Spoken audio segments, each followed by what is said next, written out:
सभी को नमस्कार। मैं हूं शंकर गुरु। आइए करते हैं आज का सेशन शुरू। आज का हमारा सेशन है कि यूथ कंपटीशन बुक देखिए आरआरबी जनरल साइंस। ये आरआरबी जनरल साइंस का जो है यूथ कंपटीशन टाइम्स जो है ये बुक है। इसमें सामान्य विज्ञान का जो भी क्वेश्चन अभी तक पूछा गया है लगभग तो उसमें सारा कलेक्शन दिया हुआ है। ग्रुप डी का है। ये ग्रुप डी का इसमें अच्छा खासा कलेक्शन है। ऑब्जेक्टिव और न्यूमेरिकल है, ऑब्जेक्टिव भी है और न्यूमेरिकल भी है। ठीक है। एनटीपीसी का है। एनटीपीसी का इसमें कलेक्शन अच्छा खासा है प्रीवियस का। एएलपी का है, जेई का है और अदर एग्जाम का भी इसमें दिया हुआ है। तो हम लोग यूथ कंपटीशन बुक का सेशन चला रहे हैं जिसमें कि हम लोग पढ़ चुके हैं। जिसमें दूरी पढ़ चुके हैं, दूरी और विस्थापन का एक सेशन चला है। चाल और वेग का सेशन चला है। चाल और वेग का चला है। और भी 3 पार्ट में वीडियो बना हुआ है, जो लोग नहीं देखे जाके देख सकते हैं। आज हम लोग करने वाले हैं द्रव्यमान और भार, और जो भी आगे होगा न्यूटन का गति का नियम, ये सारा सेशन चलेगा। तो ये बुक जो है देखिए 14,415 इसमें क्वेश्चन है। बहुत ही इंपॉर्टेंट बुक है। जो लोग ग्रुप डी का फॉर्म भरे हुए हैं और भी एनटीपीसी एग्जाम है उन लोग के लिए बहुत ही इंपॉर्टेंट होने वाला है। खास करके ग्रुप डी वाले जरूर पढ़ें, क्योंकि न्यूमेरिकल बहुत अच्छा खासा पूछा गया था 2018 के सेशन में। तो आइए हम लोग चलते हैं अब सेशन की ओर, और हम लोग अब पढ़ेंगे आज का सेशन जो भी है इसका वो चलेंगे। तो आज का हमारा सेशन जो चलेगा वो चलेगा द्रव्यमान और भार का। आइए हम लोग आज का सेशन शुरू करते हैं और ऑब्जेक्टिव की ओर चलते हैं। आरआरबी ग्रुप डी के हिसाब से, एनटीपीसी के हिसाब से जो लोग ग्रुप डी का फॉर्म भरें उनके लिए बहुत ही इंपॉर्टेंट होने वाला है। तो द्रव्यमान और भार का जो भी कलेक्शन है हम देखते हैं हम लोग सबसे पहले। बहुत अच्छे अच्छे क्वेश्चन, उसके बाद न्यूटन के गति का नियम चलेंगे जो मोस्ट इंपॉर्टेंट है। ठीक है। तो अभी जो क्वेश्चन है उसको देख लेते हैं, उसके बाद जो आएगा न्यूटन का गति का नियम उसको पहले बता लेंगे, उसके बाद हम लोग चलेंगे। तो द्रव्यमान और भार में हम लोग डायरेक्ट क्वेश्चन पर ही चलते हैं, बताते हैं बहुत अच्छा तरीका से। तो पहला क्वेश्चन है कि निम्न में से किस राशि का मान स्थान बदलने पर भी परिवर्तित नहीं होता है। तो कौन सा राशि है? तो सबसे पहले अगर बात करेंगे तो वो राशि होता है द्रव्यमान। द्रव्यमान जो भी द्रव्यमान होता है कि कोई भी वस्तु कितना मात्रा में बना है, द्रव्यमान उसी को बोला जाता है। द्रव्यमान बोलते हैं कि कोई भी राशि कितना मात्रा में बना हुआ है उसको द्रव्यमान बोलते हैं। और इसका स्थान बदलने पर, जैसे एक जगह से दूसरा जगह ले जाइएगा तो भी इसका मान वही रहेगा।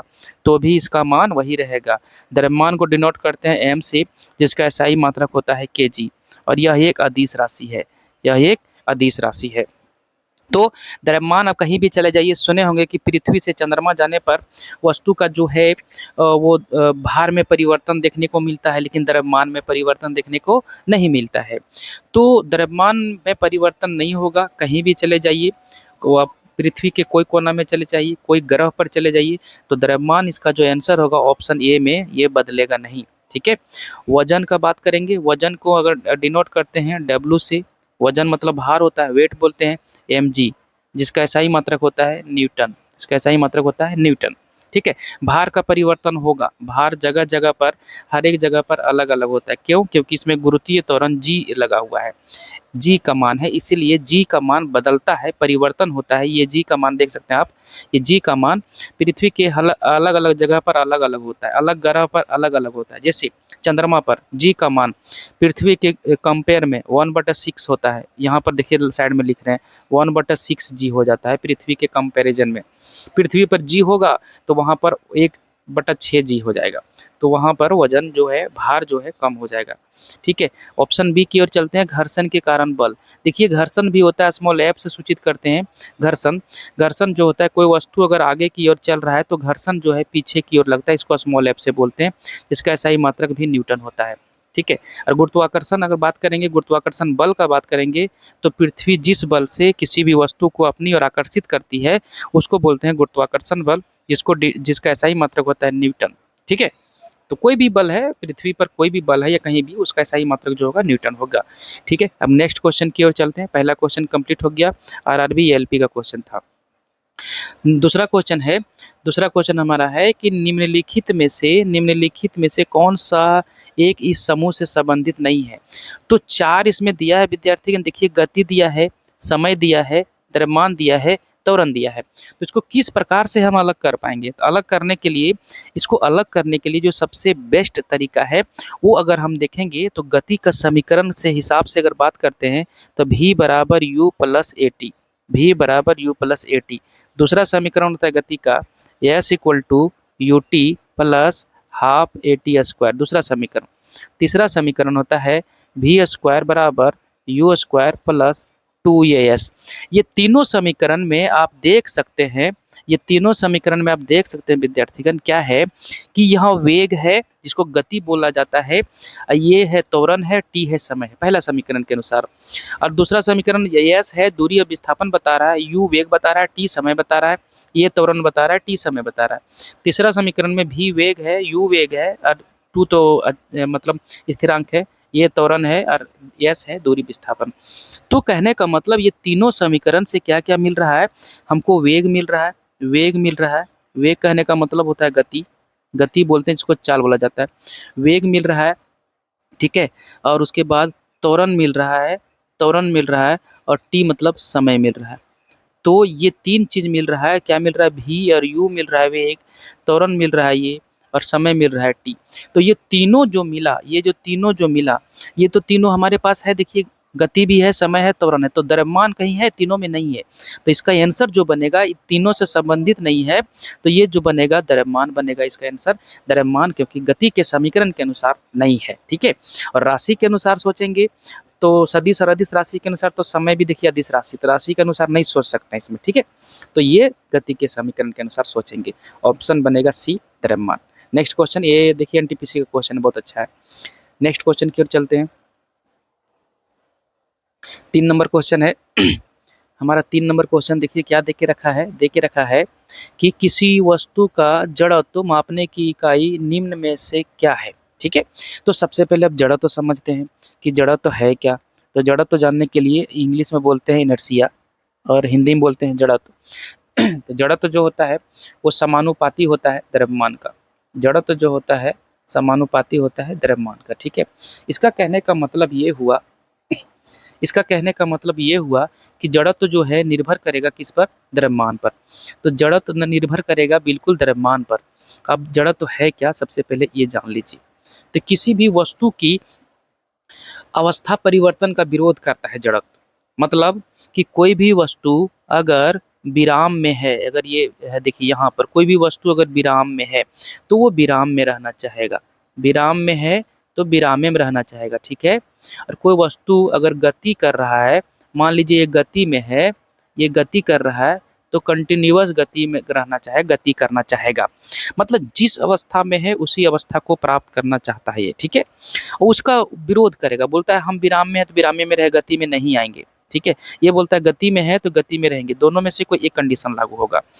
तो जड़त्व जो है निर्भर करेगा द्रव्यमान पर, मतलब जिसका द्रव्यमान अधिक होगा उसका जड़त्व भी क्या होगा? अधिक होगा। और जिसका द्रव्यमान कम होगा उसका जड़त्व भी क्या होगा? कम होगा। कहने का मतलब है कि जड़त्व मापने का जो इकाई है वो द्रव्यमान है। वो क्या है विद्यार्थीगण? द्रव्यमान है। एकदम इस क्वेश्चन इंपॉर्टेंट क्वेश्चन है, द्रव्यमान है, ठीक है। और घनत्व बराबर होता है ऑप्शन बी के अनुसार द्रव्यमान बटा आयतन, द्रव्यमान बटा आयतन, ठीक है, द्रव्यमान बटा आयतन। और आयतन होता है लंबाई गुने चौड़ाई गुने ऊंचाई, जिसका एसआई मात्रक होता है मीटर क्यूब और घनत्व का होता है केजी पर मीटर क्यूब। और तापमान जो है एसआई मात्रक होता है केल्विन, तापमान का एसआई मात्रक केल्विन। ग्रुप डी का क्वेश्चन है, 2018 का क्वेश्चन पूछा हुआ है। चलिए अगला क्वेश्चन की ओर। क्वेश्चन नंबर 4 है कि किसी वस्तु के द्रव्यमान का मापन किसका मापन कहलाता है? तो किसी भी वस्तु का द्रव्यमान का मापन तो जड़त्व कहलाता है। अभी बताएं कि जड़त्व जो होता है वो निर्भर करता है द्रव्यमान पर, जड़त्व जो होता है निर्भर करता है द्रव्यमान पर। जड़त्व को इंग्लिश में बोलते हैं इनर्शिया, जड़त्व को इंग्लिश में बोलते हैं इनर्शिया। और वो डिपेंड कर जाता है मास पर, वो डिपेंड कर जाता है मास पर। जिसका द्रव्यमान अधिक होगा, जिसका द्रव्यमान अधिक होगा उसका जड़त्व अधिक होगा, ठीक है। इसीलिए बोला जाता है कि एक छोटा गाड़ी और एक बड़ा गाड़ी वाहन है तो किसका जड़त्व अधिक होगा? तो जो बड़ा वाहन है। जैसे रेलगाड़ी और कार में अगर बात करेंगे तो रेलगाड़ी का द्रव्यमान अधिक है, रेलगाड़ी का द्रव्यमान अधिक है, इसके लिए उसका जड़त्व क्या होगा? अधिक है। और कार का बात करेंगे तो कार का द्रव्यमान रेलगाड़ी के तुलना में कम होता है, तो उसका जड़त्व भी क्या होगा, कम होगा। इंपॉर्टेंट क्वेश्चन है विद्यार्थीगण। तो किसी वस्तु के द्रव्यमान का मापन किसका मापन कहलाता है, तो जड़त्व का मापन कहलाता है, ऑप्शन बी। ठीक है, ऑप्शन बी। त्वरण जो है, वेग में परिवर्तन की दर को त्वरण कहते हैं। वेग में परिवर्तन की दर को त्वरण कहते हैं। डिनोट करते हैं ए से v माइनस यू बटा टी होता है। इसका SI मात्रक जो होता है त्वरण का मीटर प्रति सेकंड स्क्वायर होता है। और संवेग जो होता है डिनोट करते हैं p से, संवेग को डिनोट करते हैं p से। p बराबर होता है द्रव्यमान और वेग का गुणनफल। और गति जो होता है, गति को चाल या वेग बोल सकते हैं, गति को चाल या वेग बोला जाता है। SI मात्रक मीटर प्रति सेकंड होता है। तो यहाँ से इस प्रकार से क्वेश्चन हम लोग करके देखें। ठीक है विद्यार्थीगण, 4 नंबर क्वेश्चन ग्रुप डी का क्वेश्चन पूछा हुआ है, बहुत अच्छा क्वेश्चन है। इस प्रकार मतलब सिंपल क्वेश्चन बोलिए, सिंपल क्वेश्चन भी आते हैं एग्जाम में। चलिए अगला क्वेश्चन की ओर। 5 नंबर क्वेश्चन है कि वस्तु के जड़त्व को निम्न में से किसमें मापा जाता है, तो जड़त्व को मापा जाता है द्रव्यमान में। जड़त्व को किसमें मापा जाएगा, द्रव्यमान में। और वेग का बात करेंगे तो वेग जो होता है विस्थापन बटा समय। वेग का अगर बात करेंगे तो विस्थापन और बटा समय। कहने का मतलब है कि विस्थापन की दर को क्या कहते हैं, वेग कहते हैं। और SI मात्रक बात करेंगे तो विस्थापन का SI मात्रक मीटर और समय का SI मात्रक सेकंड। और राशि का बात करेंगे तो राशि जो हो जाता है वो बन जाता है सदिश राशि। वेग कौन सा राशि है, सदिश राशि। चाल एक अदिश राशि है, क्योंकि चाल के पास दिशा है, दिशा निश्चित नहीं है, परिमाण है उसके पास। और वेग के पास परिमाण और दिशा दोनों है, तो वेग बन गया मेरा सदिश राशि। और विस्थापन क्या है, विस्थापन है कि कोई भी वस्तु अगर यहाँ से यहाँ चलता है और फिर यहाँ आ गया, मान लीजिए A से B गया और B से C, तो दोनों जहाँ से चला और जहाँ रुका, ठीक है, जहाँ से चला वहाँ से रुका, दोनों के बिंदु नज़दीकी दूरी जो है वो मेरा देखिए AC हो जाएगा। ठीक है, तो यही कहलाता है विस्थापन। और टोटल जो अगर जोड़ देंगे AB प्लस BC तो ये कहला जाएगा, ये वाला पोर्शन और ये वाला पोर्शन कहला जाएगा दूरी जोड़ के। तो अब हम लोग चलते हैं, और रंग तो कुछ है नहीं, ऑप्शन सी भार के बारे में बता दिए, डिनोट करते हैं W से, W बराबर mg। ठीक है, द्रव्यमान गुने त्वरण के गुणनफल को, गुरुत्वीय त्वरण के गुणनफल को क्या कहते हैं, भार कहते हैं। और द्रव्यमान का SI मात्रक होता है kg, डिनोट करते हैं m से, डिनोट करते हैं स्मॉल m से। ठीक है, अगला क्वेश्चन की ओर चलते हैं। क्वेश्चन नंबर 6 है, क्वेश्चन नंबर 6 है, हम लोग को क्या दे के रखा है देख सकते हैं। क्वेश्चन नंबर 6 में जो दे के रखा है हमारे पास जो है, द्रव्यमान की परिभाषा क्या है, द्रव्यमान की परिभाषा क्या है। तो द्रव्यमान की परिभाषा ये है, अगर कोई बात कर दी, लिख दे रहे हैं हम आपको, द्रव्यमान का अगर बात किया जाए, जिसको इंग्लिश में बोलते हैं मास। ठीक है, ये फंडामेंटल क्वांटिटी है, मूलभूत राशि है। कोई भी वस्तु जो है विद्यार्थीगण, कितना अणु से, कितने मॉलिक्यूल, कितने परमाणु से मिल के बना है, ठीक है, कितने क्वांटिटी, कितनी मात्रा में बना है, यही कहलाता है वस्तु का द्रव्यमान, यही कहलाता है वस्तु का द्रव्यमान। और द्रव्यमान का SI मात्रक होता है kg, किलोग्राम। तो कोई भी वस्तु कितना मात्रा में मिल के बना है वो कहलाता है द्रव्यमान। ठीक है, जैसे मान लीजिए मेरा वजन या किसी का भी वजन जो है वो मान लीजिए कि है 60 kg। तो ये 60 जो बता रहा है ना, ये 60 जो बताया, ये 60 है क्वांटिटी, यही है मात्रा, यही है परिमाण, इसी को बोलते हैं परिमाण। ठीक है, ये 60 को बोलते हैं परिमाण। तो कोई भी चीज़ कितना मात्रा में मिल के बना है वही कहलाता है परिमाण, वही कहलाता है उसका द्रव्यमान। तो ऑप्शन के अनुसार देखते हैं द्रव्यमान क्या है। तो किसी वस्तु का द्रव्यमान दिशाहीन होता है, ये कोई मतलब नहीं हुआ, इसलिए ये अदिश राशि नहीं है, ऐसा कोई मतलब नहीं है दिशाहीन है चाहे नहीं है। हाँ, दिशा नहीं है इसके पास, मान सकते हैं, दिशा इसके पास नहीं है, कितना kg है, तो ये सटीक इसका डिफिनेशन नहीं हुआ, परिभाषा नहीं हुआ, परिभाषा पूछ रहा है हमसे। ऑप्शन बी की ओर चलते हैं, रासायनिक संतुलन के आधार पर द्रव्यमान निर्धारित किया जा सकता है, ऐसा कोई मतलब नहीं, परिभाषा के अनुसार ये नहीं आता है।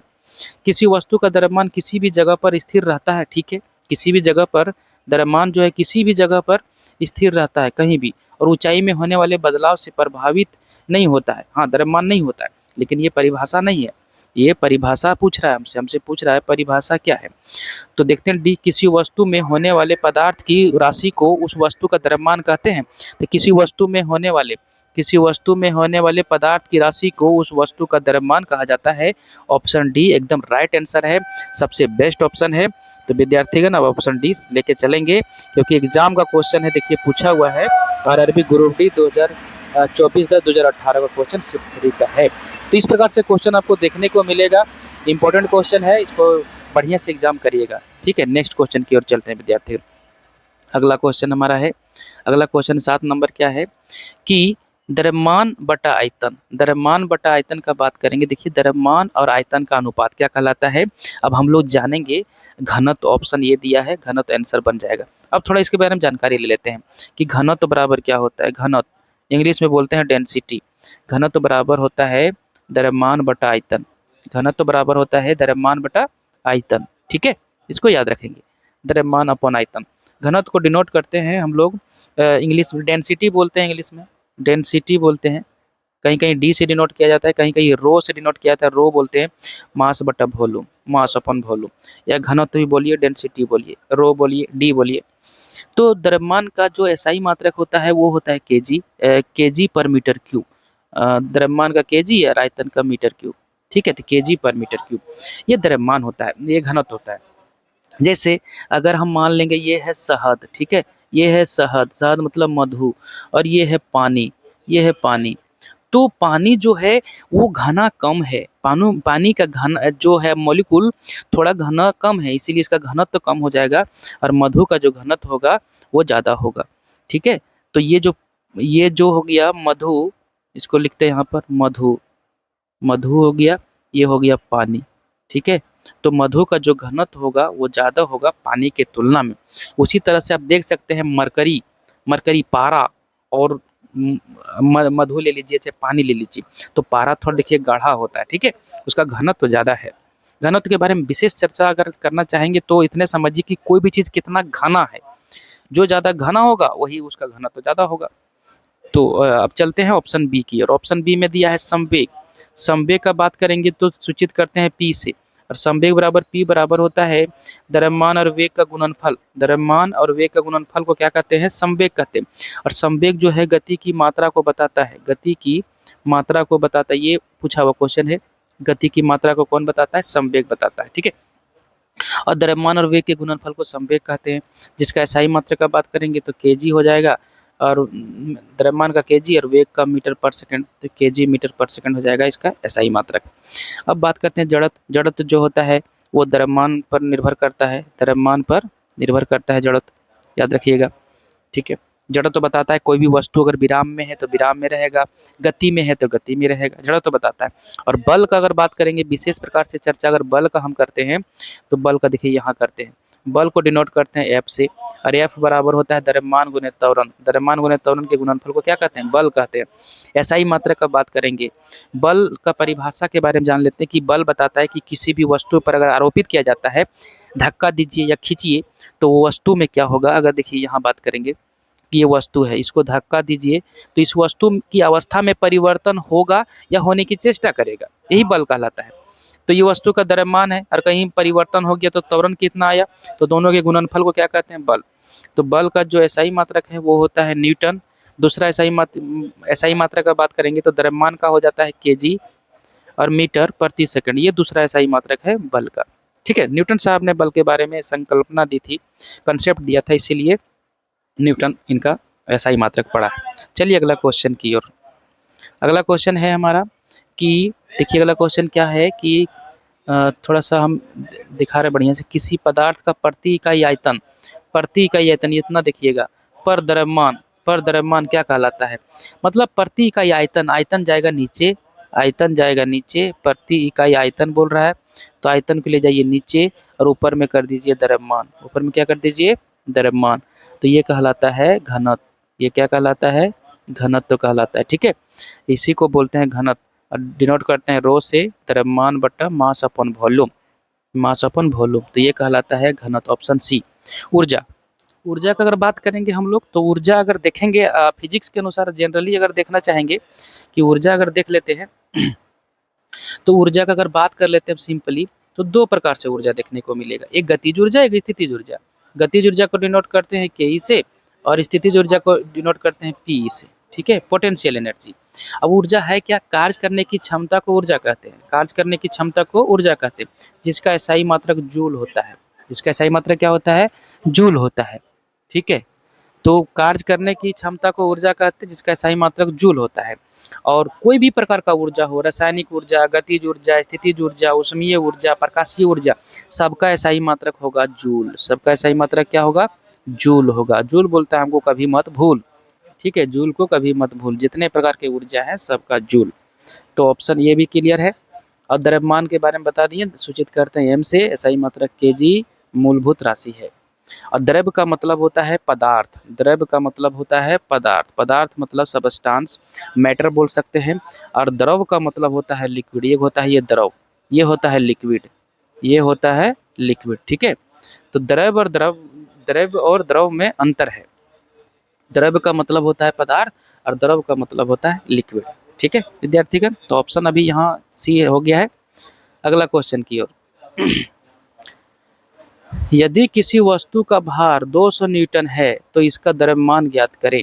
जी का मान दे दिया, ठीक है विद्यार्थीगण। इसको आराम से अगर बनाइएगा तो भार दे के रखा है। जैसे भार बराबर अगर बात करेंगे हम लोग, तो भार बराबर होता है, अगर बात करते हैं, द्रव्यमान गुना गुरुत्वीय त्वरण, द्रव्यमान गुना गुरुत्वीय त्वरण।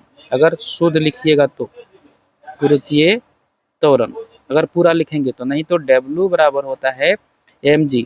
यहाँ से लिखिए। अब W दे दिया है 200 न्यूटन, ये देखिए W दे के रखा है 200 न्यूटन। m का मान दिया हुआ है, m का मान निकालना दिया नहीं है। और g दिया हुआ कितना 10, ठीक है। यहाँ से क्या कर सकते हैं, 10 से 10 काट देंगे, m का मान आ गया 20 kg। द्रव्यमान कितना आ जाएगा, 20 kg आ गया। ये फाइनल आंसर बनेगा 20 kg, ठीक है। तो न्यूमेरिकल बहुत आसान होते हैं, बहुत अच्छे तरीके से निकल जाते हैं। न्यूमेरिकल के लिए चिंता मत करिए, अगर आप मेरा सेशन देख रहे हैं तो न्यूमेरिकल आपका बहुत अच्छा से बन के निकल जाएगा। नेक्स्ट क्वेश्चन की ओर चलिए। नेक्स्ट क्वेश्चन हमारा है कि बल और त्वरण के अनुपात। देखिए बल बटा त्वरण को क्या कहते हैं, तो बल बटा त्वरण को अगर आंसर बोलिएगा तो अभी हम यहाँ बोल देंगे क्या, बल बटा त्वरण को बोल देंगे द्रव्यमान। अगर यहाँ देखेंगे तो द्रव्यमान, बहुत आसान क्वेश्चन है, बहुत आसान क्वेश्चन है। कैसे, क्योंकि F बराबर जो होता है, F बराबर जो होता है, बल बराबर होता है द्रव्यमान और त्वरण का गुणनफल, ठीक है। तो यहाँ से अगर F रहने दीजिए अपना जगह पर, M को अपना इस तरह ले आइए और ये अपना जगह पर, तो क्या बन गया, A बराबर F बटा M। तो यही, ये जो है यही त्वरण कहलाता है। तो आंसर क्या बनेगा, त्वरण बनेगा। नहीं, त्वरण नहीं, ये यहाँ से बनेगा, ये त्वरण निकाल दिया, लेकिन F बटा M का अनुपात नहीं पूछा है, पूछा है बल और त्वरण का अनुपात। तो यहाँ से एक और क्वेश्चन बना सकते हैं हम, जैसे F बराबर M ये, तो यहाँ से अगर हम M को लाए थे, अब ये को ले आइए, तो F अपन ये ले आइए, ठीक है। तो यहाँ पर क्या बच गया, M। तो इस प्रकार से भी ये वाला क्वेश्चन, दो गो क्वेश्चन बन गया, तो M हो गया द्रव्यमान, तो दोनों बन सकता है। तो अभी हमारा बल और त्वरण का अनुपात दिया, तो यहाँ से बनेगा बल और त्वरण का अनुपात, यहाँ से बनेगा। तो बल और त्वरण का अनुपात जो बनेगा, F अपन ये, बल को बोलते हैं F और त्वरण को बोलते हैं A। F और A का अनुपात क्या कहलाएगा, M कहलाएगा, ठीक है विद्यार्थीगण। तो द्रव्यमान हो जाएगा सी ऑप्शन। संवेग P बराबर mv, याद रखिएगा, भी यूज होगा इसका। गति, चाल और वेग। दाब जो होता है डिनोट करते हैं P से, दाब को बल बटा क्षेत्रफल, दाब जो होता है बल बटा क्षेत्रफल, ठीक है। बल बटा क्षेत्रफल के अनुपात को क्या कहते हैं, दाब कहते हैं। SI मात्रक न्यूटन प्रति मीटर स्क्वायर, इसका SI मात्रक जो होता है बल दाब का, न्यूटन प्रति मीटर स्क्वायर, ठीक है। चलिए अगला क्वेश्चन की ओर। 11 नंबर क्वेश्चन जो बोल रहा है हम लोग का कि निम्नलिखित में से कौन त्वरण के मान को गुरुत्व के कारण प्रभावित नहीं करता है, ठीक है। त्वरण के मान को गुरुत्व के कारण प्रभावित नहीं करता है, मतलब गुरुत्वीय त्वरण बोल दीजिए इसको, इसको गुरुत्वीय त्वरण बोल दीजिए, ठीक है, जी बोल दीजिए। तो त्वरण के मान को गुरुत्व के कारण प्रभावित नहीं करता है। तो ये जो त्वरण का बात कर रहे हैं, ये गुरुत्वीय त्वरण अगर लेके चलेंगे, वैसे तो दो प्रकार का त्वरण देखने को मिलेगा, ये होता है, दो प्रकार का त्वरण होता है, एक ये होता है, एक जी होता है। तो गुरुत्व के कारण अगर इसको प्रभावित नहीं कर रहा है, ठीक है, तो वो होता है द्रव्यमान। वो कौन होता है, द्रव्यमान होता है। अगर समझने के लिए जाएंगे तो देखेंगे कि एक वस्तु, ये पृथ्वी है, ठीक है, ये है पृथ्वी, समझिए इसको, ये है पृथ्वी। दो वस्तु को गिराएंगे ऊपर से, दो वस्तु को गिराएंगे, यहाँ से एक छोटा का और एक बड़ा का, ठीक है। एक द्रव्यमान है m, इसका द्रव्यमान है m, ठीक है। तो ये मान लीजिए m1 मान लीजिए, इसको m2 मान लीजिए, दोनों का द्रव्यमान अलग अलग है। जब नीचे की ओर गिराइएगा तो ये दोनों एक साथ गिरता है। बहुत बार क्वेश्चन आया हुआ है कि अगर दो वस्तु को ऊपर से पृथ्वी की ओर गिराया जाए तो कौन आगे गिरेगा, तो दोनों एक साथ गिरेगा। दोनों क्या होता है, एक साथ पहुंचेगा पृथ्वी पर। क्यों? क्योंकि उस पे जी का मान प्रभावित, मतलब जी नहीं, द्रव्यमान के पर असर नहीं किया, ये द्रव्यमान पर प्रभावित नहीं हुआ, द्रव्यमान पर प्रभावित नहीं हुआ। ठीक है, किसी का भी द्रव्यमान कुछ भी रहेगा, दोनों आके गिरेगा एक साथ। कब? जब सब फ्रिक्शन, घर्षण बल नहीं लिया जाता है तब। तो क्वेश्चन जो बनते हैं इसी प्रकार से बनते हैं। आपको आंसर भी लगाना है कि छत पर से दो एक भारी वस्तु और हल्का वस्तु को ऊपर से गिराया जाए तो कौन पहुंचेगा नीचे? तो पहुंचेगा नीचे, दोनों एक साथ पहुंचेगा। तो द्रव्यमान पर कोई प्रभाव नहीं पड़ता है, नहीं करता है। तो अभी आंसर बनेगा द्रव्यमान। ठीक है, चलिए। शीर्ष लंब पर पड़ता है, पृथ्वी के आकार पर पड़ता है और गहराई पर पड़ता है। गुरुत्वाकर्षण में इसका विशेष चर्चा होगा। नेक्स्ट क्वेश्चन की ओर चलते हैं। 12 नंबर क्वेश्चन है कि 450 न्यूटन भार वाली लड़की का द्रव्यमान क्या है? लड़की का द्रव्यमान क्या होगा? तो भार का बात किया है, डब्ल्यू से सूचित करते हैं, mg होता है, भार बराबर mg। तो डब्ल्यू बराबर दे दिया है 450 न्यूटन दिया है, m निकालना है हमको, g का मान नहीं दिया है इस केस में, तो हमको 9.81 लेना है, 9.81 या 9.8। जब इसको कैलकुलेट करिएगा, m बराबर 450 बटा 9.8 या 81 ले लीजिए। इसको जब काटिएगा तो आपका जो आंसर बनेगा m का, वो आएगा 45.9 के लगभग kg। बहुत लोग तेज बनेंगे एग्जाम में और मार देंगे 10 लेके, 45 आएगा, जो आंसर नहीं होगा। हमारा क्या बनेगा? 45.9 kg बनेगा। क्योंकि जब तक जी का मान नहीं बोले, जी का मान नहीं बोले 10 लेने, तब तक नहीं लेना है, तब तक नहीं लेना है। कितना लेना है? कुछ नहीं देगा तो 9.8 लीजिए, चाहे 9.81 लीजिए, बात एक ही है। अगला क्वेश्चन की ओर। 13 नंबर है, एक वस्तु का भार जो है 980 न्यूटन है। ठीक है, वस्तु का भार दे के रखा 980 न्यूटन दे दिया। यदि गुरुत्वीय त्वरण 9.8 मीटर प्रति सेकंड स्क्वायर है, गुरुत्वीय त्वरण दे दिया, यहाँ पर देखिए जी का मान दे दिया 9.8 मीटर प्रति सेकंड स्क्वायर, यहाँ स्क्वायर छुटा हुआ है। तो वस्तु का द्रव्यमान ज्ञात करें, तो एम ज्ञात करना है, यहाँ से एम ज्ञात करना। तो हम लोग जानते हैं, अगर हम देखेंगे इस क्वेश्चन को तो बनाएंगे, देखिए। तो डब्ल्यू बराबर जो होता है, डब्ल्यू बराबर जो होता है वो एम जी होता है। ठीक है, डब्ल्यू बराबर एम जी। भार दे दिया 980, 980 दे दिया, बराबर एम का मान निकालना है, जी का मान 9.8 दे दिया। यहाँ से पॉइंट हटा देंगे और नीचे में एक जीरो ले आएंगे, ये बन गया 98, 98 से 98 कट गया 10। तो एम का मान यहाँ से जो फाइनली निकल के आएगा, यहाँ से एम का मान जो निकल के आएगा वो 10-100 100 kg निकल के आएगा फाइनल में आंसर। ठीक है, तो 100 kg कहाँ है? ऑप्शन ए में बन के निकल गया। इसी प्रकार से न्यूमेरिकल हम लोग सॉल्व करेंगे एक एक करके। कंसेप्ट रहेगा तो तुरंत बन के निकलेगा, टाइम भी बचा देगा आपका, बहुत जल्दी निकाल देगा। अगला क्वेश्चन की ओर चलते हैं। अगला क्वेश्चन देखिए क्या रखा है कि किसी ऑब्जेक्ट का डैश नियत है और स्थान बदलने पर नहीं बदलता है, तो वो चीज़ होता है द्रव्यमान। वो चीज़ क्या होता है? द्रव्यमान। द्रव्यमान नियत होता है, स्थान बदलने पर नहीं बदलता है, तो अभी आंसर जो बनेगा वो बी ऑप्शन बनेगा, द्रव्यमान। वेग का बात करेंगे तो वेग एक सदिश राशि है, वेग जो है वो सदिश राशि है, SI मात्रक मीटर प्रति सेकंड है, और फार्मूला जो होता है विस्थापन बटा समय होता है। विस्थापन की दर को क्या कहते हैं? क्या कहते हैं? वेग कहते हैं। ठीक है, वेग जो है सदिश राशि है। और गति का बात करेंगे तो इसको चाल का केस लेता है और वेग दोनों का लेता है। तो चाल का भी सब चीज़ सेम होता है। चाल जो होता है दूरी बटा समय होता है, दूरी बटा समय होता है चाल, और राशि जो हो जाता है वो क्या हो जाता है? अदिश हो जाता है, अदिश राशि हो जाता है। यही अंतर है। चाल के पास दिशा निश्चित नहीं है, इसके पास जो चाल ये जो है, चाल के पास दिशा जो है निश्चित नहीं है, दिशा बदलते रहता है, इसलिए ये अदिश राशि है। और वेग के पास दिशा निश्चित है, इसलिए वो सदिश राशि। भार, भार को डिनोट करते हैं डब्ल्यू से, mg। ठीक है, ऐसा ही मात्रक न्यूटन। अगला क्वेश्चन की ओर चलते हैं। अगला क्वेश्चन हमारा है 15 नंबर, ये भी न्यूमेरिकल। एक देखिए क्या रखा है, किसी पिंड का संवेग 50 kg मीटर पर सेकंड है और वेग जो है 5 मीटर पर सेकंड है, उस पिंड का द्रव्यमान क्या है?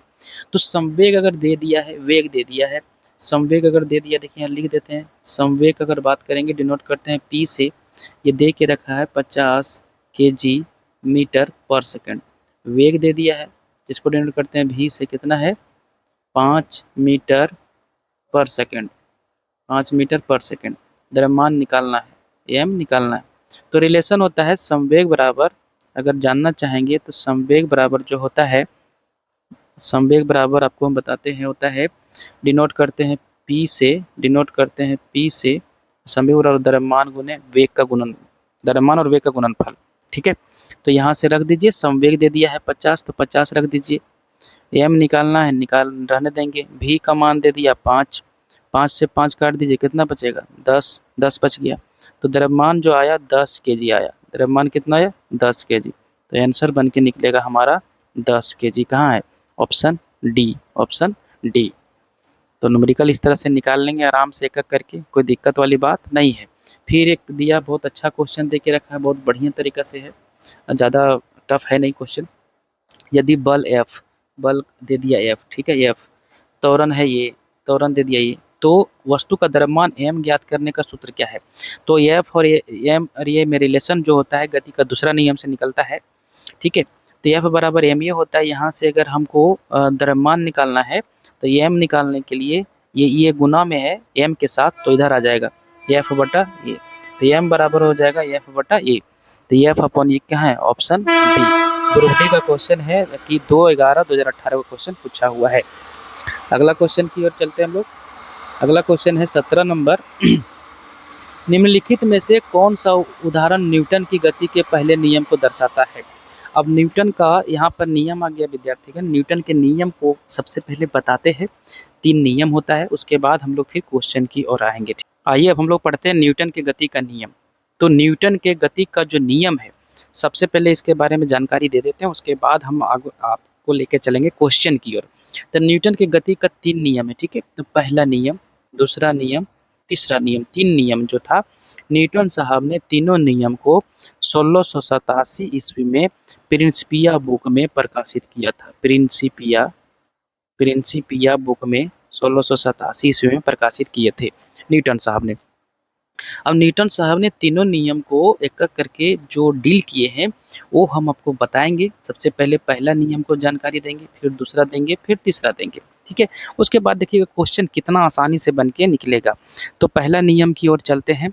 न्यूटन का पहला गति का नियम जो है, न्यूटन के पहला गति का नियम, तो प्रथम गति का नियम जो न्यूटन साहब दिए हुए हैं, प्रथम गति का नियम न्यूटन साहब के अनुसार, ठीक है।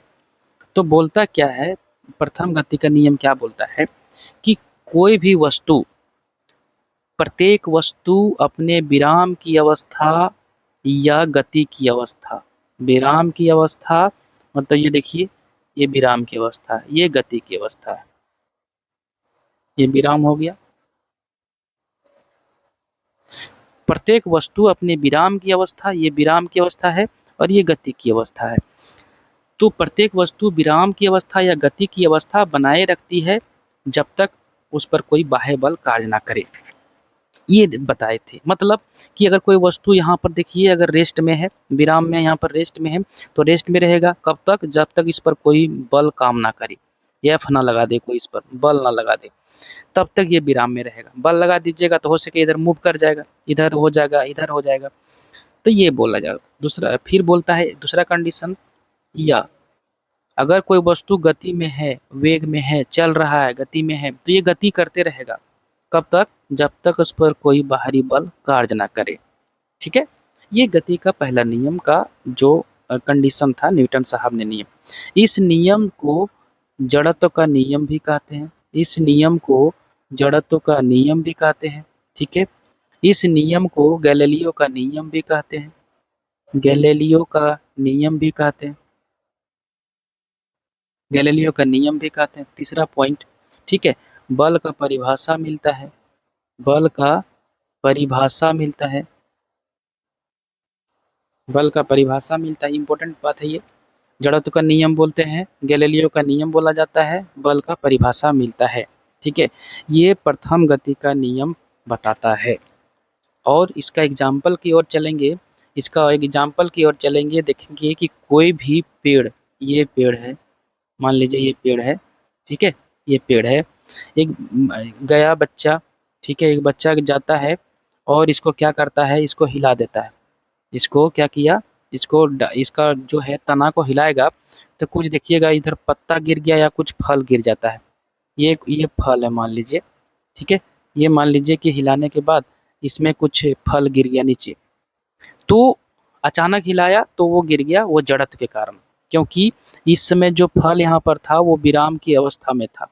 विराम की अवस्था में जब अचानक इसको हिलाया, ये टहनी से जुड़ा था, अचानक जब हिलाया तो ये विराम में रहना चाहता है, ये विराम में रहना चाहता है और ये आ जाता है गति में। इसका जो गति में आ जाता है डाली, इसके कारण ये नीचे टूट जाता है। तो ये प्रथम गति नियम का उदाहरण है। दूसरा, अगर कोई व्यक्ति बस में बैठा हुआ है, बस में बैठा हुआ है और वो सफ़र कर रहा है, ठीक है। बस में बैठा हुआ है, सफ़र कर रहा है, तो उस कंडीशन में क्या होता है कि जब बैठा हुआ है तो अचानक जब गाड़ी खुलती है तो उसका माथा जो है पीछे की ओर टकरा जाता है सीट में, पीछे की ओर टकरा जाता है सीट में, ठीक है। अचानक खुलता है, तो ये भी प्रथम गति का नियम का उदाहरण है, जड़त्व का बोल सकते हैं उदाहरण है, जड़त्व के नियम का उदाहरण है। और जब बस चल रही है, अगर बस गति में है और अचानक जब स्टॉप होती है, अचानक जब रुकती है तो उसका माथा है आगे की ओर टकरा जाता है, ये भी प्रथम गति का नियम का उदाहरण है। तो मोटा मोटी अब इतना समझिए। दूसरा नियम का बात करते हैं, गति द्वितीय गति नियम का। द्वितीय गति नियम, द्वितीय गति नियम न्यूटन का, ठीक है। द्वितीय गति नियम बोलता है कि किसी भी वस्तु पर अगर हम बल लगाएंगे, देखिए एक वस्तु है, ठीक है, इस पर अगर हम बल लगाए एफ, तो ये वस्तु मान लीजिए यहाँ आ गया, ये वस्तु यहाँ आ गया, इसका द्रव्यमान एम था, द्रव्यमान यही रहेगा, शुरू में वेग यू था, इसका भी हो गया। तो इसमें संवेग जो होगा P1 होगा, फिर संवेग जो होगा P2 हो जाएगा। तो संवेग में परिवर्तन होगा, संवेग में क्या होगा, परिवर्तन होगा। तो संवेग में परिवर्तन होगा तो यहाँ से आने तक टाइम लगेगा, यहाँ से यहाँ तक जाने में टाइम लगा होगा, तो वो टाइम लगा। तो बल जो होगा एफ जो होगा संवेग में परिवर्तन P2 माइनस P1, संवेग में परिवर्तन, और दर मतलब समय, संवेग में परिवर्तन की दर के समानुपाती होता है, ये बोलता है हमारा द्वितीय गति नियम न्यूटन का। कि किसी भी वस्तु पर अगर हम बल लगा रहे हैं, ये वाला देखिएगा बल लगाए हैं, तो उसमें संवेग में P1 से P2 हुआ, P1 से P2 हो गया, तो संवेग में परिवर्तन P2 माइनस P1 हुआ, और कितना समय में हुआ, t समय में हुआ। तो संवेग में परिवर्तन की दर जो हुआ वो आरोपित बल के समानुपाती होता है। इसको जब सॉल्व करिएगा तो फाइनल जो F बराबर निकल के आता है ma, यही द्वितीय नियम से निकल के आता है। तो m हो गया द्रव्यमान, m हो गया द्रव्यमान, और ये हो गया त्वरण। तो द्रव्यमान और त्वरण का गुणनफल जो है वो बल कहलाता है। तो बल का व्यंजक जो प्राप्त होता है दूसरा नियम से, और ये संवेग का कंसेप्ट दिया था, इसलिए संवेग का नियम कहते हैं, संवेग का नियम भी कहते हैं इसको, ठीक है। इसको संवेग का नियम भी कहा जाता है क्योंकि ये संवेग का कंसेप्ट दिए हुए हैं।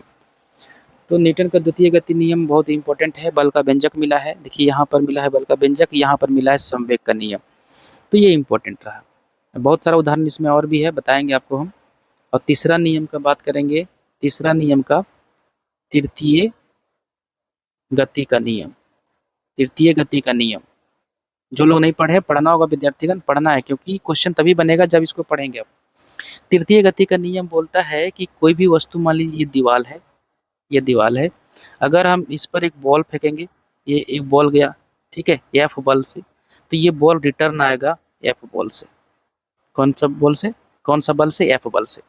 मतलब दोनों, ये F1 है और ये F2 है, दोनों क्या होगा, दोनों जो होगा बराबर होगा, दोनों क्या होगा, बराबर होगा, लेकिन विपरीत दिशा में होगा। दोनों क्या होगा, विपरीत दिशा में होगा। F1 और F2 जो होगा वो विपरीत दिशा में होगा, और विपरीत दिशा में होगा तो माइनस में होगा, ठीक है, ये माइनस होगा। तो यही कहने का मतलब होता है कि ये एक माइनस होगा और एक होगा प्लस में। तो कहने का मतलब ये कंडीशन हुआ F1 और F2 का मान बराबर होगा लेकिन विपरीत दिशा में होगा। विपरीत दिशा मतलब माइनस में होगा, निगेटिव बताता है। तो तृतीय गति नियम बताता है क्रिया प्रतिक्रिया की नियम, मतलब किसी भी वस्तु पर अगर हम मारेंगे, बल लगाएंगे, F1 बल से लगाएं इस पर, तो वो भी लगाएगा उतना बल, तो क्रिया होगा और प्रतिक्रिया होगा, दोनों क्या होंगे, बराबर होंगे। क्रिया, एक्शन एंड रिएक्शन, एक्शन और रिएक्शन होगा, लेकिन क्या होगा, इक्वल होगा, दोनों क्या होगा, इक्वल होगा। तो ये तृतीय गति का नियम होता है, इसलिए क्रिया प्रतिक्रिया का नियम भी बोला जाता है तृतीय गति नियम को। अब हम लोग क्वेश्चन की ओर चलेंगे। शॉर्टकट में इतना हम बता दें आपको, जो लोग देखे होंगे अच्छी बात है, नहीं देखेंगे अब इसका एग्जाम्पल सब आएगा तो वो एग्जाम्पल काम आएगा। अब हम लोग क्वेश्चन की ओर चलते हैं, उसके बाद देखिए आपको समझ में आएगा क्वेश्चन। तो जो लोग थ्योरी नहीं किए हैं, थ्योरी थोड़ा देख लीजिए, थोड़ा शॉर्ट में ही बता दिए आपको ताकि क्वेश्चन समझने में आसानी हो। तो अभी जो क्वेश्चन हमारा है, ये क्वेश्चन है, देख सकते हैं कि निम्नलिखित में से कौन सा उदाहरण न्यूटन की गति के पहले नियम को दर्शाता है। जो लोग थ्योरी अभी थोड़ा सा बता दिए हम आपको, नहीं देखे हैं देख लीजिए, थ्योरी देखेंगे तभी ये क्वेश्चन ज़्यादा अच्छा से समझ में आएगा। या आप पहले पढ़े होंगे तो उनके लिए इंपॉर्टेंट महत्वपूर्ण है। तो 17 नंबर क्वेश्चन, निम्नलिखित में से कौन सा उदाहरण न्यूटन की गति के पहले नियम को दर्शाता है। तो ठीक है, पहला नियम बोलता है, पहला नियम बोलता है कि कोई भी वस्तु अगर विराम में है तो विराम में रहेगा, ठीक है, गति में है तो गति में रहेगा। ये दोनों कंडीशन को फुलफिल करता है कब तक, जब तक उस पर बाहरी बल कार्य ना करे, बाहरी बल काम नहीं करे तब तक। बाहरी बल काम कर गया तो नहीं लागू होगा। तो ऑप्शन ये बोलता है जब हम पैडल चलाना बंद करते हैं तो साइकिल धीमी होना शुरू हो जाती। बात सही है, लेकिन ये फुलफिल नहीं कर रहा है, ठीक है, वहाँ बल का खेला हो जा रहा है। ऑप्शन बी, तेजी से आती हुई क्रिकेट गेंद को पकड़ते समय क्षेत्ररक्षक चलती गेंद के साथ धीरे धीरे अपने हाथ पीछे की ओर ले जाता है, ये द्वितीय नियम। ये कौन सा नियम है? द्वितीय नियम, न्यूटन का द्वितीय गति नियम का उदाहरण है ये। ऑप्शन सी, जब एक बस अचानक शुरू होती है तब यात्री को पीछे की ओर झटका लगता है, बिल्कुल सही है। जब एक बस है, देखिए एक ये बस है, जब यात्री यहाँ पर क्या है, बैठा हुआ, ठीक है, यात्री यहाँ पर बैठा हुआ, जब ये बस अचानक चलना शुरू हो जाएगा, ये यहाँ बैठा हुआ है, मान लीजिए ये बैठा हुआ, बट जब अचानक शुरू हो जाती है तो इसका माथा जो है पीछे की ओर टकरा जाएगा। क्यों? क्योंकि ये यात्री जो है, यात्री है वो इसका विराम की अवस्था में माथा है, लेकिन ये कमर जो है वो गति में आ जाता है बस के साथ साथ, ठीक है, जिसके कारण ये सीट जो आगे चला जाता है और इसको माथा पीछे की ओर मूव कर जाता है। तो ऑप्शन सी जो है सबसे बेस्ट है। इसका एग्जाम्पल अभी आते रहेगा, अभी फिलहाल इतने रखिए। रॉकेट लॉन्च करना, ये तीसरा गति का नियम है, तृतीय गति का नियम का उदाहरण है रॉकेट का लॉन्च करना। नेक्स्ट क्वेश्चन की ओर, यदि हम पेड़ की शाखा को, देखिए विद्यार्थीगण, यदि हम पेड़ की शाखा को तेजी से हिलाएं तो कुछ पत्तियां पेड़ से अलग हो जाती है, यह डैश के कारण होता है, ठीक है। देखिए मान लीजिए कि ये है पेड़, अब यहाँ पर देखिए पेड़ बना रहे हैं, यहाँ पर देखिए पेड़ बना रहे हैं, अब इसमें क्या है, पत्ती है, इसमें क्या है, पत्ती मान लीजिए बना दी है, ठीक है, पत्ती है। तो इसको अगर जोर से हिलाएंगे, देखिए ये तना जो है, ये जो पेड़ है, तना जो है जोर से हिलाएंगे, जोर से हिलाइएगा तो ये जो पत्ती है वो विराम की अवस्था में रहता है, पत्ती जो है विराम की अवस्था में रहता है। जैसे हिलाइएगा आप पेड़ को तो इसका जो ये डाली है, डाली गति में आ जाता है, ये डाली जो है गति में आ जाता है, डाली है गति में, तो ये अचानक से यहाँ पर झटका लगता है और ये टूट जाता है और ये नीचे गिर जाता है पत्ती, ठीक है। तो नीचे पत्ती गिर जाती है, तो ये बताता है जड़त्व का नियम, और जड़त्व का नियम जो कहलाता है वो कहलाता है न्यूटन का पहला गति का नियम, ठीक है। तो ये जो आंसर बनेगा जड़त्व के कारण, किसके कारण, जड़त्व के कारण, ऑप्शन सी। मुक्त पतन होना चाहिए। वेग के बारे में बात करेंगे तो मीटर प्रति सेकंड एसआई मात्रक, विस्थापन बटा समय, ठीक है। आवेग जो होता है, आवेग को सूचित करते हैं आई से, इम्पल्स होता है, आवेग बराबर होता है बल गुना समय। आवेग और संवेग का एसआई मात्रक समान होता है, आवेग और संवेग का एसआई मात्रक क्या होता है, समान होता है, क्योंकि आवेग बराबर होता है संवेग में परिवर्तन, आवेग बराबर होता है संवेग में परिवर्तन। ग्रुप डी का क्वेश्चन है। नेक्स्ट क्वेश्चन की ओर, गति का तीसरा नियम डैश और वेग के बीच संबंध प्रदान करता है। गति का तीसरा नियम किसके, डैश और वेग के बीच संबंध प्रदान करता है। नियम नहीं विद्यार्थीगण, ये क्वेश्चन ही गलत है, तीसरा समीकरण लिखना चाहिए था, ठीक है, तीसरा समीकरण तब बनेगा क्वेश्चन। देखिए थोड़ा सा मिस्टेक हुआ है, ये बुक में भी ऐसा ही दिया हुआ है, तीसरा समीकरण। तो गति का जो पहला समीकरण है, अगर यहाँ क्वेश्चन देखेंगे तो v बराबर u प्लस ए टी, ठीक है, v बराबर u प्लस ए टी। तो v और u जो है वेग है, v और u जो है वेग है, ठीक है, और ये तो कांस्टेंट रहता है, t समय है। तो पहला समीकरण जो होता है वेग और समय को बताता है। दूसरा समीकरण, s equal to u t plus half a t square. ठीक है, यहाँ पर एस जो है दूरी है, विस्थापन है, ये स्थिति को बता रहा है। ये क्या बताता है? स्थिति को बता देता है, ये स्थिति को बता देता है। ये कहाँ भाग गया? एस जो है स्थिति को बता रहा है, और ये जो यू है वेग को बता रहा है, टी समय को बता रहा है, ये त्वरण है, टी समय है। तो यू केवल एक वेग को बता रहा है, तो एक वेग से हम वेग डिफाइन नहीं कर पाएंगे। ठीक है, तो ये तो सभी में आएगा, वो नियत होता है। तीनों समीकरण में ये जो है त्वरण नियत होता है। टी समय, तो स्थिति और समय या स्थान बोलते हैं स्थिति को। तो दूसरा समीकरण जो बता दिया हमारा, दूसरा समीकरण जो बना दिया, वो बना दिया स्थिति या स्थान को, स्थिति या स्थान के संबंध को। पहला हो गया वेग और समय का। अब तीसरा का अगर बात करेंगे हम, तो तीसरा फिर लेके चलते हैं आपको। तीसरा समीकरण अगर लेके चलेंगे यहाँ पर, तो क्या बनेगा? वी स्क्वायर बराबर यू स्क्वायर प्लस 2as। ठीक है, देखिएगा इंपॉर्टेंट है, वी और यू, वी और यू जो है वेग है, भी और यू जो है वेग है। ठीक है, और टू तो नियत है, ये भी नियत है। यस है स्थिति या स्थान, मतलब दूरी या विस्थापन है, तो स्थिति को बताएगा, वेग और ये स्थिति को बताएगा। ठीक है, स्थान भी बोल सकते हैं इसको। तो यहाँ से जो हमारा क्वेश्चन जो निकला बन के, आंसर जो निकला इसका क्या निकला? वेग और स्थिति। तो तीनों समीकरण का ये जो इम्पोर्टेंट क्वेश्चन है, पहला समीकरण वेग समय, दूसरा समीकरण स्थिति समय, तीसरा समीकरण वेग स्थिति, या स्थिति या वेग उल्टा कर देता है। तो अभी देखते हैं क्वेश्चन, गति का तीसरा समीकरण। तो तीसरा मतलब यहाँ आ जाइए 3 नंबर पर, वेग और स्थिति किसके बीच में? तो ये वेग तो दे के रखा है, देखिए, तो यहाँ पर स्थिति हो जाएगा। क्या होगा? स्थिति हो जाएगा।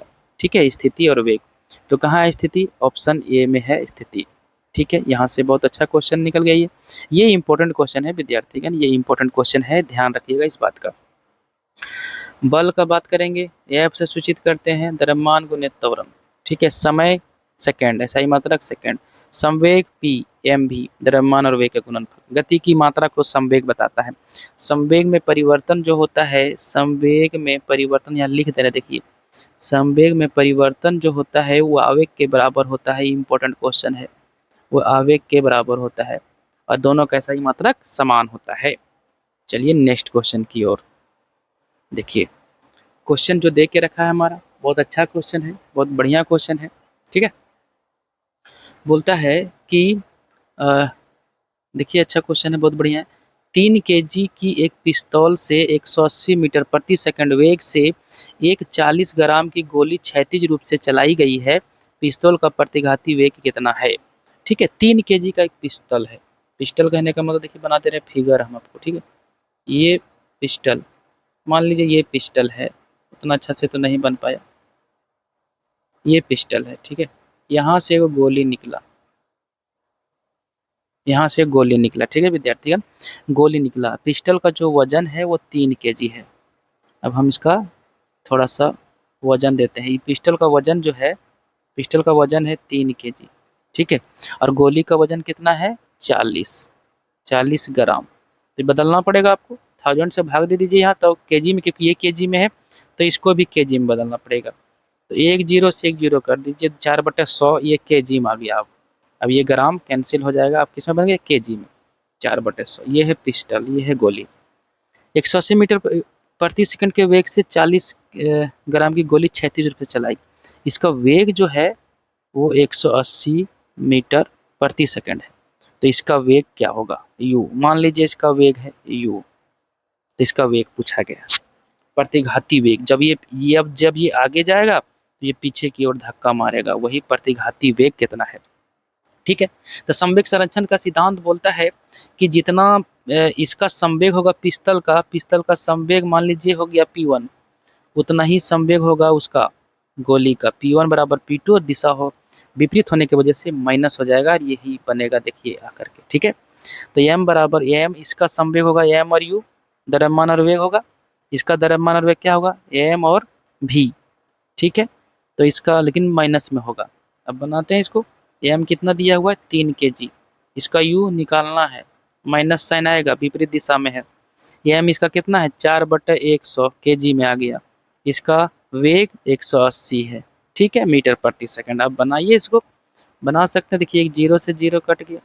ठीक है, अब क्या कर सकते हैं, ये काट सकते हैं, 2 दूनी 4, 2 पच्चे 10, अब नहीं कटेगा तो 5 दिया 15 u हो गया और माइनस हो जाएगा 18 दूनी 36, 18 दूनी 36 माइनस में, तो u का मान निकाल लीजिए 36/15, 5 के 3 के टेबल में कटेगा, 3 का 3 दूनी 6, 3 5 15, तो इसको काटिएगा तो 5 दूनी माइनस में आएगा, ये 5 दूनी 10, 5 दूनी 10 हो गया और बचेगा 2, तो 5 चौके 20, 2.4 मीटर प्रति सेकंड स्क्वायर।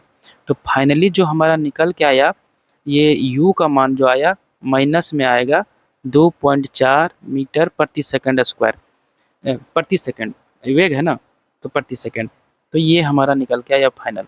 माइनस प्रतिघाती वेग को बता रहा है, माइनस जो बताएगा प्रतिघाती, प्रतिघाती वेग मतलब विपरीत दिशा में है, ठीक है, ये सी, ऑप्शन सी। 21 नंबर क्वेश्चन है। 21 नंबर जो क्वेश्चन हमारा है देखिएगा, 21 नंबर है, किसी वस्तु के संवेग परिवर्तन की दर बल की दिशा में आरोपित असंतुलित बल के समानुपाती होती है, इस नियम को क्या कहा जाता है? तो इस नियम को कहा जाता है न्यूटन की गति का दूसरा नियम।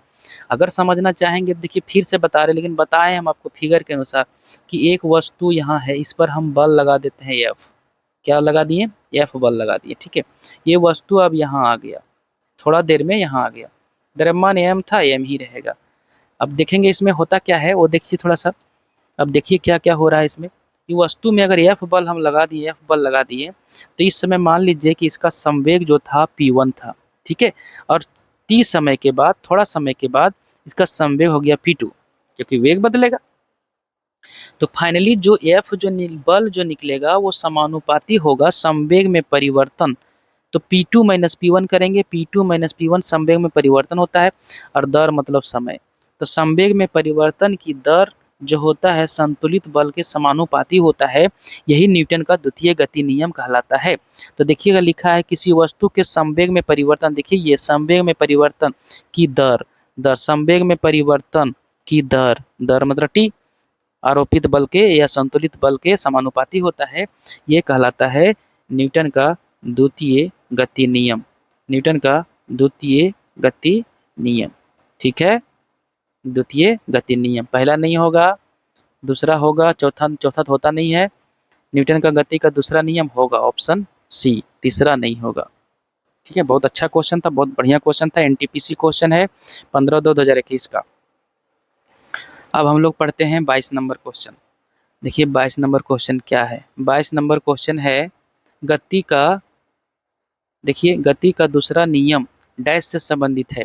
तो गति का दूसरा नियम जो है, अब गति का जो दूसरा नियम है अभी हम लोग पढ़े थे, एफ जो होता है समानुपाती होता है संवेग में परिवर्तन की दर के, ठीक है, तो संवेग, संवेग आ रहा है, एफ समानुपाती होता है संवेग में परिवर्तन, ठीक है, संवेग में परिवर्तन की दर मतलब समय, तो किससे संबंधित है, संवेग से, संवेग से, ठीक है, ऑप्शन डी। जड़त्व तो संबंधित किससे है, जड़त्व तो जो संबंधित है द्रव्यमान से, द्रव्यमान पर निर्भर करता है, ठीक है। दाब जो है पी से सूचित करते हैं, ठीक है, बल बटा क्षेत्रफल, बल बटा क्षेत्रफल, थ्रस्ट धक्का वही बल का रूप होता है एक। अगला क्वेश्चन है 23 नंबर, न्यूटन का गति का दूसरा नियम क्या है? तो न्यूटन के गति का जो ये दूसरा, न्यूटन के गति का दूसरा नियम क्या है? तो गति का दूसरा नियम जो है वो बल के प्रभाव को समझने के लिए बल का व्यंजक बताता है, F बराबर ma निकलता है। न्यूटन का दूसरा गति नियम से F बराबर ma का कंसेप्ट आता है, ठीक है। यहाँ से बल की परिभाषा, परिभाषा नहीं बल का व्यंजक, परिभाषा निकलता है पहला नियम से, ठीक है, बल का व्यंजक मिलता है हमको न्यूटन के दूसरा गति नियम से, जो बल को समझने में आसानी होता है। दो परस्पर प्रभावी वस्तुओं पर बलों के बीच संबंध की व्याख्या करता है। दो परस्पर प्रभावी वस्तुओं पर, ये दो वस्तु का बात नहीं करता, ये हमेशा एक वस्तु पर लगता है, ठीक है, न्यूटन का पहला नियम का बात, दूसरा नियम का। जड़त्व के नियम से भी जाना जाता है, तो ये पहला नियम, कौन सा नियम, पहला नियम, ठीक है। और बल के प्रभावों का दूसरा, जो यही क्वेश्चन है, दूसरा यही क्वेश्चन है ऑप्शन सी। ऊर्जा संरक्षण का नियम क्या जाना जाता है? ऊर्जा संरक्षण का नियम को बर्नौली का नियम कहते हैं। थर्मोडायनेमिक का पहला नियम ऊर्जा संरक्षण का नियम कहलाता है, ठीक है। ऊर्जा संरक्षण का नियम बोलता है कि ऊर्जा का ना तो नाश होता है ना ही इसका विनाश होता है, ये ऊर्जा संरक्षण सिद्धांत बोलता है। आइए अगला क्वेश्चन की ओर विद्यार्थीगण देखेंगे क्या कि न्यूटन के गति का दूसरा नियम का समीकरण क्या है। तो न्यूटन के दूसरा गति नियम बताए हैं कि न्यूटन का गति का दूसरा जो समीकरण है या नियम बोलिए, नियम का समीकरण, दूसरा नियम का समीकरण न्यूटन के अनुसार तो एफ बराबर एम ए, एफ बराबर एम ए। तो एफ बराबर एम ए जो ये है न्यूटन का दूसरा नियम से बल का व्यंजक है, ये किसका है, बल का व्यंजक मिला, ठीक है, डेरिवेशन ऑफ फोर्स बोलते हैं इसको, बल का व्यंजक मिलता है। तो एफ है बल, एम है द्रव्यमान, ठीक है, और ये है त्वरण। तो ये जो मिलता है एफ बराबर एम क्या, ऑप्शन बी में, ठीक है। और यहाँ पर देखिए एफ बराबर एम सी स्क्वायर, ऐसा कुछ नहीं होता है, ये ऑप्शन कुछ नहीं, हाफ एम बी स्क्वायर अगर ये रहता ये डी ऑप्शन में तो ये हो जाता गतिज ऊर्जा का फॉर्मूला, जो नहीं है यहाँ पर। नेक्स्ट क्वेश्चन की ओर चलेंगे हम लोग। नेक्स्ट क्वेश्चन है 25 नंबर, जो देखिए दिया हुआ है कि समीकरण एफ बराबर एम ए को न्यूटन का डैश नियम के रूप में जाना जाता है। तो दूसरा नियम एफ बराबर एम ए क्या है, दूसरा नियम, और पहला नियम से जड़त्व जाना जाता है, पहला नियम से जड़त्व जाना जाता है, और तीसरा नियम से एक्शन एंड रिएक्शन, क्रिया प्रतिक्रिया का नियम बोला जाता है, क्रिया प्रतिक्रिया का नियम तीसरा नियम, और दूसरा नियम को संवेग का नियम भी बोला जाता है, संवेग का नियम भी बोला जाता है, ठीक है विद्यार्थीगण। इस प्रकार से बढ़िया से पढ़े विद्यार्थीगण, क्योंकि एग्जाम में जो क्वेश्चन है वो आपके कंसेप्ट को चेक करेगा, ठीक है। प्रीवियस ईयर क्वेश्चन तो आएंगे कुछ कुछ, लेकिन कुछ क्वेश्चन ऐसे आएंगे जो आपके कंसेप्ट को चेक कर लेंगे, ठीक है। देखिए ये सब क्वेश्चन बहुत आसान है, लेकिन एग्जाम में हड़बड़ाना नहीं है, इस प्रकार से भी क्वेश्चन देखने को मिलेंगे बहुत सारे। नेक्स्ट क्वेश्चन की ओर 26 नंबर, 26 नंबर देखिए, निम्नलिखित में से न्यूटन का कौन सा गति नियम, लॉ ऑफ मोशन हिंदी में बोलते हैं, न्यूटन गति का नियम, दीवार पर फेंका हुआ गेंद क्यों टकराकर वापस लौटता है, इस संबंध में व्याख्या प्रदान करता है। देखिए इसका हम बना रहे हैं बगल में, ये हुआ दीवार, ठीक है विद्या, ये दीवार हुआ, ये गेंद है, इधर हम फेंक रहे हैं F1 बल से, तो ये गेंद क्या हो गया, टकरा के इधर आ गया, ये टकरा के इधर, कौन बल से, F2 बल से, लेकिन ये माइनस में होगा, विपरीत दिशा में है ना। तो जितना ये वाला बल है, पहला बल का मान जितना होगा ये वाला F1 का, उतना ही ये हो गया। मान लीजिए 50 न्यूटन से गया था दीवार पर, तो रिटर्न भी आएगा कितना न्यूटन से, 50 न्यूटन से आएगा, ठीक है, विपरीत दिशा में होगा, परिमाण बराबर होगा, इसलिए दोनों विपरीत दिशा में आएगा। तो ये न्यूटन का तीसरा गति नियम बोलता है। क्रिया, इसको बोलेंगे क्रिया, इधर काम किया गया क्रिया, और प्रतिक्रिया हुआ इधर, ठीक है, प्रतिक्रिया हुआ इधर, तो ये दोनों बराबर होते हैं। तो दीवार पर फेंका हुआ जो गेंद है वो वापस लौट गया, न्यूटन का तीसरा गति का नियम, ऑप्शन सी।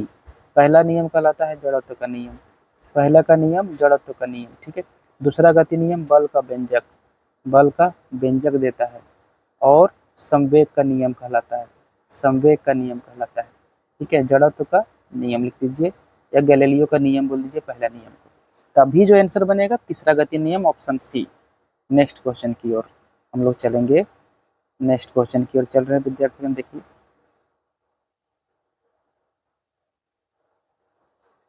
नेक्स्ट क्वेश्चन हमारा दिया हुआ है कि निम्नलिखित में से कौन सा कथन न्यूटन के गति का तीसरा नियम के लिए सही है। तो तीसरा नियम जो होता है वो क्रिया और प्रतिक्रिया का नियम है, और हमेशा देखिए अभी जो दीवार वाला उदाहरण दिए फिर से दे रहे हैं, ये गेंद अगर इधर से जा रहा है F1 से, तो ये लौट के इधर आएगा F1 से, F2 से आएगा, बल दोनों बराबर होंगे। तो क्रिया प्रतिक्रिया का नियम है, ठीक है, इसको, और हमेशा दो वस्तु पर लगता है, गेंद हो गया पहला वस्तु, दूसरा वस्तु हो गया दीवार, ठीक है, दूसरा वस्तु क्या हो गया, दीवार। तो बल एक ही निकाय पर लगता है, ऑप्शन ये जो बोल रहा है नहीं, गलत है। निकाय मतलब सिस्टम, कोई भी वस्तु मान लीजिए है और एक दीवार है, तो ये दो सिस्टम हुए, दो निकाय हुए। बल एक ही निकाय पर विपरीत दिशा में लगता है, नहीं, दो हमेशा दो वस्तु पर लगेगा, दो निकाय पर। बल अलग अलग निकाय पर विपरीत दिशा में लागू हो, ऑप्शन सी बहुत अच्छा है, आंसर सी बनेगा, आंसर क्या बनेगा, सी। 28 नंबर, गति के तीन नियम, गति का 3 गो नियम है, इनमें से किसके द्वारा प्रतिपादित किया गया था। तीनों नियम जो है न्यूटन साहब ने प्रतिपादित किए थे, कब, 1687 ईस्वी में, 1687 ईस्वी में प्रिंसिपिया बुक में, प्रिंसिपिया बुक में प्रतिपादित किए थे न्यूटन का तीनों नियम, पहला नियम, दूसरा नियम और तीसरा नियम, ये तीनों नियम का जो है प्रतिपादन किए थे न्यूटन साहब ने प्रिंसिपिया बुक में, ठीक है। और गैलीलियो का नियम जो कहलाता है वो जड़त्व का नियम, गैलीलियो साहब ने पहला नियम के बारे में दिए थे, व्याख्या किए थे, तो उनका योगदान, एडिसन बल्ब का खोज किए, ठीक है, थॉमस अल्वा एडिसन बोल सकते हैं आप। ठीक है, अरस्तु जो बायोलॉजी में अपना योगदान दिए हैं। तो इस प्रकार से 28 का जो ऑप्शन बनेगा क्वेश्चन का सी बनेगा। एनटीपीसी का क्वेश्चन है विद्यार्थियों, देखिए अब ये भी एनटीपीसी का क्वेश्चन है। तो सर आइजक न्यूटन द्वारा गति के कितने नियम प्रतिपादित किया गया था? 3 नियम। कब? 1687 ईस्वी में 3 नियम प्रतिपादित किया गया था प्रिंसिपिया बुक में। ठीक है, नेक्स्ट क्वेश्चन, न्यूटन के गति के नियमों का प्रकाशन वर्ष क्या है? न्यूटन के गति के नियमों का प्रकाशन वर्ष जो है 1687 ईस्वी में, ऑप्शन डी प्रिंसिपिया बुक है। प्रिंसिपिया बुक है, याद रखेंगे इस बात को, प्रिंसिपिया बुक है। गति का प्रसिद्ध नियम किसने दिया था? गति का प्रसिद्ध नियम किसने दिया था? न्यूटन साहब ने दिया था 1687 ईस्वी में। कितना नियम दिया था? 3 गो, 1, 2 और ये 3 नियम दिए थे न्यूटन साहब ने। ठीक है, 3 नियम दिए हुए न्यूटन साहब ने।